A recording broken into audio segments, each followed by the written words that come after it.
One day, as a very little girl, I sat on her bed watching her spritz on Yardley English lavender perfume, powder her face from a gilt Stratton compact, and slick on her fuchsia No. 7 lipstick.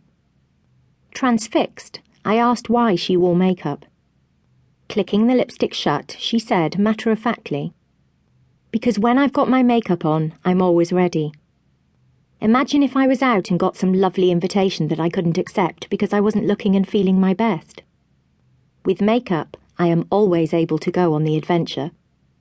I never forgot it, and I apply the same theory to most days. The other is one that I remind my friends of whenever they're feeling ill or blue, and I invariably send them a huge care parcel of beauty products and makeup.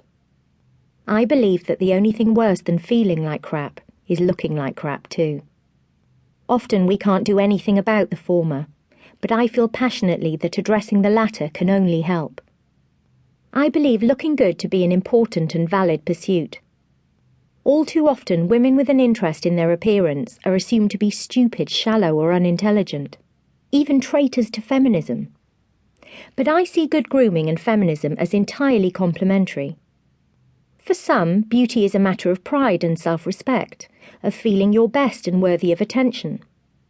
While a man with an interest in football, wine, Formula One, or even paintballing would never see his intelligence called into question, a woman with an interest in surface is perceived to have no depth. I believe it's perfectly normal to love both lipstick and literature, to be a woman who paints her nails while shouting at question time. Looking good makes us feel good, and the rituals involved are a pleasure in themselves. The implication that us poor women are getting up half an hour earlier than we want to and miserably troweling on slap because it's what society tells us to do is absurd. I know categorically that for very many women, putting on makeup is the one and only time they enjoy to themselves all day. It's an act of love, self-care, and crucially, self-expression. Makeup is such a powerful tool of creativity. I genuinely pity men for not having it. People often ask me, "Why do you feel the need to put on makeup? Don't you love yourself without it?" It's a rather offensive and highly patronising question, but one that, as a beauty columnist, I sadly come across every single day. Primarily from people who seem to believe that washing their face in carbolic soap and cleaning their teeth with twigs makes them a much better and more intelligent person than me, obviously. The truth is, I go barefaced constantly, and my self-esteem is resolutely intact, thanks. But I'd be miserable if I looked like that all of the time. To me, deciding to be vampy one day, classic ingenue the next, painted Madonna on a Saturday night and barefaced Joni Mitchell on a Sunday morning is exactly what feminism is about: freedom. And it has little to do with men. Not that there's anything wrong with pulling makeup, frankly. We all like a jump, for heaven's sake. I wear makeup chiefly for myself, and apart from making me look better, I don't care who you are, everyone is improved by a little concealer and blush, and giving me confidence, it makes me happy. Anyone who dismisses beauty and makeup as mere frippery and irrelevance pursued by the vain, frankly knows nothing about women. During the best of times, we put on our face like armour, ready for whatever the day ahead throws at us. A slash of good lipstick has the power to make us feel more prepared for a big work presentation.